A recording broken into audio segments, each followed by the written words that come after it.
Hello everyone, welcome back student. आज हम discuss करेंगे मिनिमम वेजेस एक्ट 1948 में जो हमारा टॉपिक चल रहा है एनफोर्समेंट ऑफ द एक्ट। ठीक है, तो जो हमारा जो मेन टॉपिक चल रहा है वो है एनफोर्समेंट ऑफ द एक्ट। इसमें हमने अपने प्रीवियस लेक्चर में पढ़ लिया था अबाउट द इंस्पेक्टर, सेक्शन 19 में कवर किया जाता है। ठीक है, और पावर्स ऑफ इंस्पेक्टर हमने कवर किया था अपने प्रीवियस वीडियो लेक्चर में। ओके, तो अगेन मैं इसको एक बार रिवाइज कर दूं। Inspector section 19 provide the appointment of the inspector by the appropriate government, यानी कि जो भी अप्रोप्रिएट गवर्नमेंट है, जैसे कि सेंट्रल और स्टेट गवर्नमेंट की यहाँ पे हम बात कर रहे हैं, अकॉर्डिंग टू द एस्टेब्लिशमेंट जो भी उसके लिए अप्रोप्रिएट गवर्नमेंट है वो क्या करेगी, अंडर सेक्शन 19 इंस्पेक्टर को अपॉइंट करती है। The state government shall define the local limits within which they shall exercise the right and carry, और साथ के साथ फिर उसके बाद जो गवर्नमेंट है, अप्रोप्रिएट गवर्नमेंट है, वो उसके राइट और जो भी उसके फंक्शन है उसको डिफाइन करती है, जो वो इंस्पेक्टर एक्सरसाइज करता है एस्टेब्लिशमेंट में। तो वो यहाँ पे हम बात कर रहे हैं as a enforcement of this act. First है इंस्पेक्टर। सेकंड में हमने बात करी थी पावर ऑफ इंस्पेक्टर, कि इंस्पेक्टर की कौन कौन सी पावर्स होती हैं, कौन कौन से ड्यूटीज़ हैं, कौन कौन सी अथॉरिटी उन्हें असाइन की गई है। जैसे कि फर्स्ट वन यहाँ पे हमने बात करी थी कि भाई एंट्री इन द एस्टेब्लिशमेंट, कि भाई जो इंस्पेक्टर है उसके पास पावर है कि वो कभी भी किसी भी फैक्ट्री में एंट्री कर सकता है अपने असिस्टेंट के साथ। ठीक है, किसी भी प्लेस पे जाके वो एग्जामिनेशन कर सकता है और किसी भी वर्कर्स को वो चेक कर सकता है, तो वो हमने बात करी थी। वर्कर्स का रिकॉर्ड वो प्रॉपरली एग्जामिन कर सकता है और उनकी जो पर्सनल उनके रिकॉर्ड्स हैं या फिर जो वेजेस के रिकॉर्ड हैं वो उनका एग्जामिनेशन और एज वेल एज उन सब की कॉपीज़ भी ले सकता है। ठीक है, तो वो हमने बात करी थी, जैसे कि to examine any person home to find any such premises, या फिर कोई भी बंदा उसे मिला वहाँ पे उसके साथ वो बातचीत कर सकता है और उससे बहुत सारी इंक्वायरी कर सकता है। ठीक है, तो ये उसके पास राइट है, तो वो यहाँ हमने डिस्कस किया था। आज हम डिस्कस करेंगे भी क्लेम क्या है। क्लेम जो सेक्शन 20 में आता है, तो यहाँ हम बात कर रहे हैं the appropriate government may by the notification in the official gazette appoint the commissioner और employees compensation or here decide any specified area all claim arising out of payment of less than minimum rate of wages or in respect of payment of remuneration, day of rest, work done, such days are wages at overtime rate। ठीक है, तो यहाँ पे हम किसकी बात कर रहे हैं, क्लेम की बात कर रहे हैं। क्लेम में हम ये डिस्कस कर रहे हैं कि भाई एक पहली चीज़ कि भाई जो एप्रोप्रिएट गवर्नमेंट है, जो एप्रोप्रिएट गवर्नमेंट है वो क्या करेगी, डिसाइड करेगी रेट ऑफ वेजेस का, रेट ऑफ वेजेस। ठीक है, किसके बेसिस पे, पेमेंट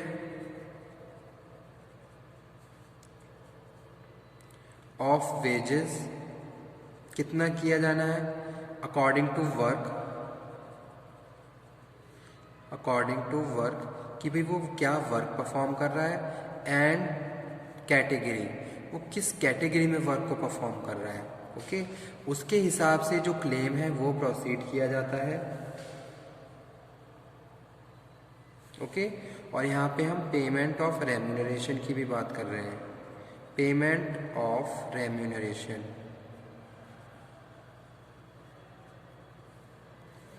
और एज वेल एज यहाँ पे हम रेम्यूनरेशन के साथ साथ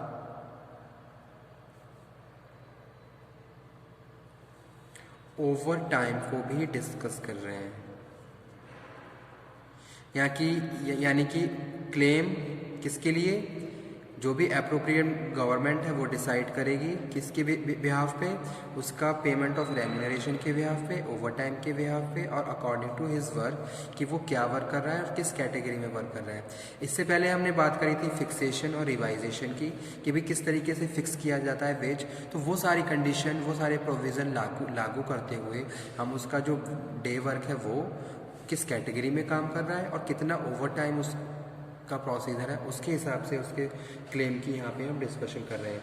जैसे कि यहाँ पे हम बात कर रहे हैं the authority shall hear the applicant and the employer to give them an opportunity to being hear after necessary inquiry the authority may direct in case of claim arising out of payment of less than the minimum rate of wages, the payment of the employee of the amount of which the minimum wages payable to him exceed the amount actually paid. Together, the payment of such compensation as the authority may think fit, not exceeding 10 times amount of such excesses. Okay. Second one है in any other case, payment of amount due to the employee together with the payment of such compensation, authority may think fit, not exceeding 10 rupees. तो यहाँ पे हम बात कर रहे हैं किसकी, पेमेंट की। जैसे सपोज एम्प्लॉय है यानी कि वर्कर है और एम्प्लॉयर है, अगर कोई इस तरीके की प्रैक्टिस फाइंड आउट होती है जहाँ मिनिमम वेजेस का कुछ प्रोविजन फॉलो नहीं हो रहा है। So here we are talking about workers and employer and the claim for practice. अगर कोई भी ऐसी प्रैक्टिस फाइंड आउट होती है जिसमें वेजेस नहीं दिया जा रहा है प्रॉपर, तो उस केस में जो भी अथॉरिटी है वो दोनों को सुनेगी, ठीक है। यानी कि जो भी अथॉरिटी है वो दोनों को सुनेगी, उसके बाद उनको चांस दिया जाएगा और अगर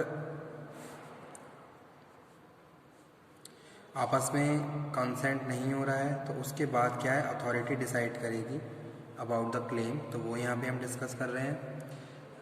after that penalties for certain offence, first, second, third, fourth है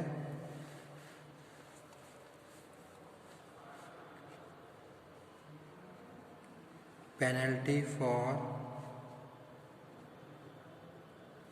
सर्टेन ऑफेंस, सेक्शन 22 कवर करता है इसको। तो यहाँ पे हम ये बात कर रहे हैं कि भाई जैसे कोई भी एम्प्लॉयर है who pay any employ less than minimum rate of wages, यानी कि वो less than minimum rate of wages pay कर रहा है,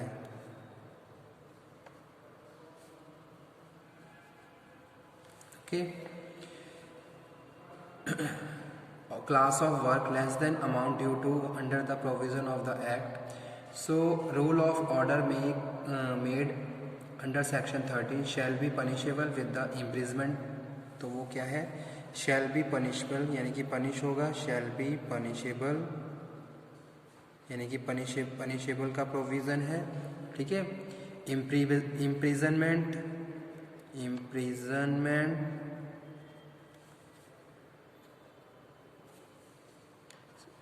6 months with fine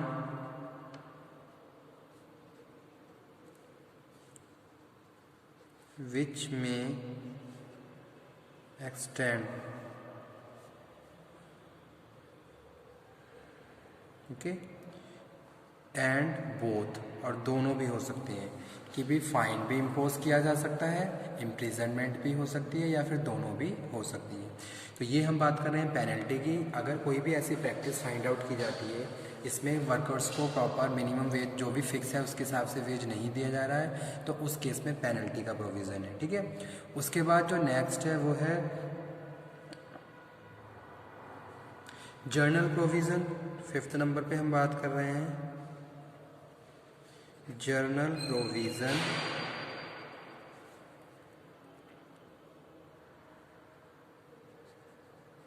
for punishment. Journal provision for punishment of offence, section 22A, sub section A, ठीक है। तो यहाँ पे स्टूडेंट हम बात कर रहे हैं any employer who contravenes any provision of this act or any rule order made thereunder shall, if no other penalty is provided for such contravention by this act, be punishable with the fine and sorry extend to rupees. ठीक है, तो next हम बात कर रहे हैं exemptions and exemptions allowed, section 26।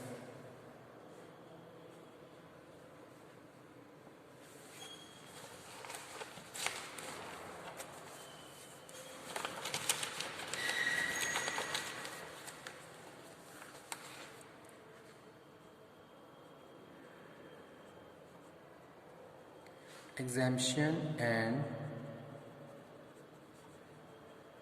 exemption allow, section 26। ठीक है, अब कौन कौन से एग्जाम्शन है इस एक्ट के?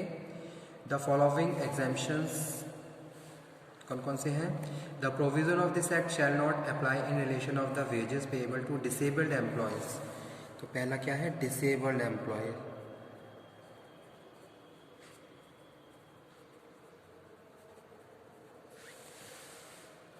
if appropriate government so directs। Second है provision shall not apply for all any class of employee in any scheduled employment or any other locality where is carried out the scheduled employment is exempted by the government। यानी कि जो ये exemption दिए गए हैं, जो भी provisions हैं, all classes के लिए applicable नहीं है। all class applicable not।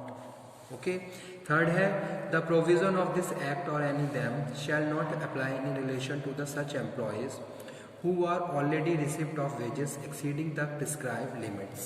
Okay, यानी कि जो प्रिस्क्राइब लिमिट से एक्सीड करते हैं एम्प्लॉय की वेजेस, उनके लिए ये रूल्स, ये एग्जाम्पशन है यहाँ पे। और फोर्थ है Nothing in this act shall apply to the wages payable by the employer to member to his family who is living with him and dependent on him। ठीक है, तो ये थे enforcement of act। Thank you very much।